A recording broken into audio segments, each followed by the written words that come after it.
BUMN di Indonesia itu artinya negara berbisnis. Kita urai sedikit maksudnya. Negara atau nation yang merupakan payung terbesar dari sebuah bangsa atau beberapa bangsa dalam suatu wilayah geografi. Banyak bangsa atau banyak ras bisa berada dalam sebuah negara. Amerika misalnya adalah sebuah negara yang paling banyak bangsanya beragam tinggal di sana. Bukan suku lagi, bukan etnik, tapi bangsa atau ras. Bangsa atau ras seperti Caucasian, Negro, Oriental, dan lain sebagainya, di mana ada 5 ras besar seperti simbol 5 ring Olimpiade. Kemudian bangsa memecah lagi menjadi suku atau etnik. Panjang deh kalau kita membicarakan hal ini. Kita skip aja dulu ya. Tiongkok yang besar itu satu bangsa dengan etnik Han atau suku Han yang menguasai 91% populasi di Tiongkok. Sungguh, jadi agak gampang mengelola negara sebuah wilayah di mana bangsanya tersebut mayoritas satu suku.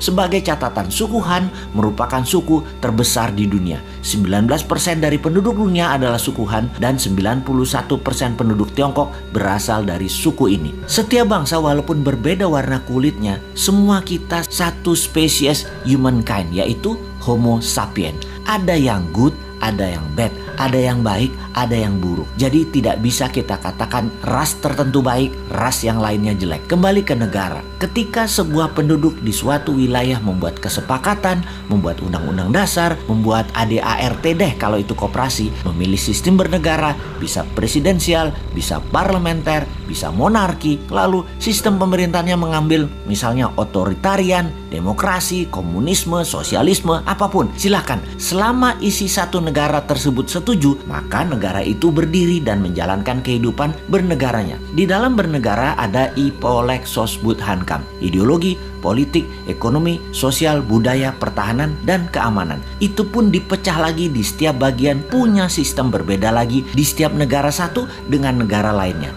Kita bicarakan pertahanan misalnya. Di Tiongkok dan Amerika ada 6 angkatan perang. Indonesia cuma 3 misalnya. Dalam membangun ekonomi misalnya lain lagi. Di Amerika dan Tiongkok pakai printing money berbasis proyek. Sementara di Indonesia pejabatnya memilih pakai dolar Amerika baru bisa cetak rupiah dalam berekonominya. Di Tiongkok negara dengan satu partai, yaitu Partai Komunis, yang membuat negara Tiongkok berideologi komunis. Karena sistemnya satu, yaitu komunis, maka kelolaannya bagi mereka yang ingin menjadi pejabat publik atau abdi masyarakat, ya join the party, ya gabung dengan Partai Komunis. Ada 90 juta anggota Partai Komunis Tiongkok atau PKC itu. Semuanya pejabat publik dan BUMN-nya ya anggota partai. Di sisi kelolaan aset, BUMN Tiongkok bukan punya negara, tetapi punya partai Partai Komunis Cina. 1,5 miliar warga Tiongkok dikelola oleh 90 juta anggota partai PKC, termasuk tentaranya. Tentara Tiongkok itu adalah toolnya partai.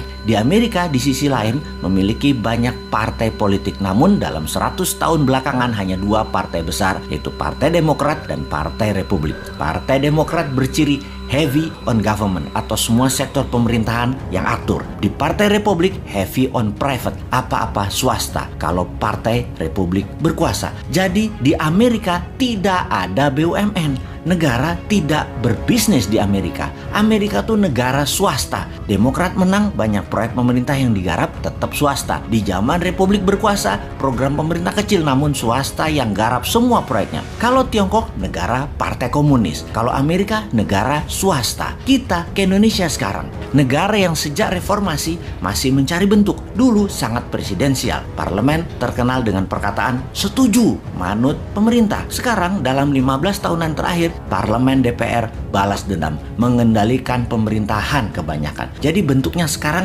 lebih ke arah parlementer. Partai politik dan politik menjadi di segala lini, membuat Indonesia menjadi negara politik. Mau kaya di Tiongkok, join Partai Komunis. Mau kaya di Amerika, di swasta, plus berbisnis dengan politikus. Mau kaya di Indonesia, berpolitik bersama partai politik, mainkan anggaran pemerintah dan kebijakan pemerintah. Gitu doang. Jadi mulai lihat bedanya. Mengingat sejarah sebentar, di pertengahan tahun 50-an, sekitar tahun 57, tahun 58, Partai Komunis Indonesia mengusulkan ke Pak Karno, presiden sewaktu itu, untuk menasionalisasi aset-aset milik Belanda, di mana aset tadi menjadi milik negara. Dan tidak heran ketika hal itu dijalankan, pejabatnya perusahaan Belanda yang dinasionalisasikan tersebut adalah orang-orang komunis Indonesia. Inilah yang membuat Partai Komunis Indonesia PKI memiliki pendanaan sehingga di tahun 60-an awal kekuatan mereka meningkat. Satu hal yang mereka minta kemudian yaitu petani dipersenjatai sebagai angkatan kelima, di mana kalau hal itu disetujui maka PKI punya semua, punya dana, punya BUMN, dan petani dipersenjatai. Mirip Partai Komunis Cina. Sehingga satu hal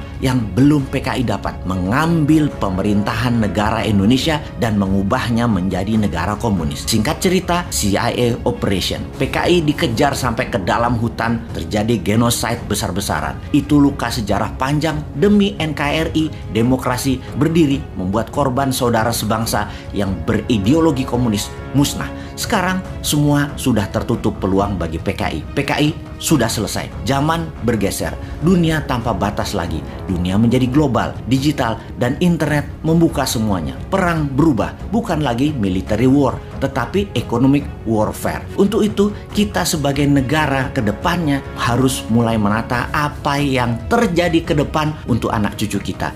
Masih cocokkah negara berbisnis? Apakah akan membuat negara menjadi single party country seperti PKC di Tiongkok atau di Meksiko? Apakah negara politik seperti Indonesia saat ini cocok untuk kedepannya, yaitu membuat Indonesia menjadi negara superpower? Kalau sahabat punya usulan, usulkan. Kalau sahabat suka dengan politik seperti saat ini, ya teruskan. Yang pasti, menurut kaum New Mind, apa yang sekarang ada tidak akan membuat Indonesia menjadi negara superpower. New Mind punya ide lain, tidak merubah undang-undang dasar, tidak merubah Pancasila, dan pastinya NKRI garis lurus. Dan pasti Indonesia bersama New Mind akan menjadi negara superpower. Gak seperti kaum Old Mind yang sekarang menjabat, di mana superpowernya yang dibuat adalah Tiongkok, negaranya penyuplai doang.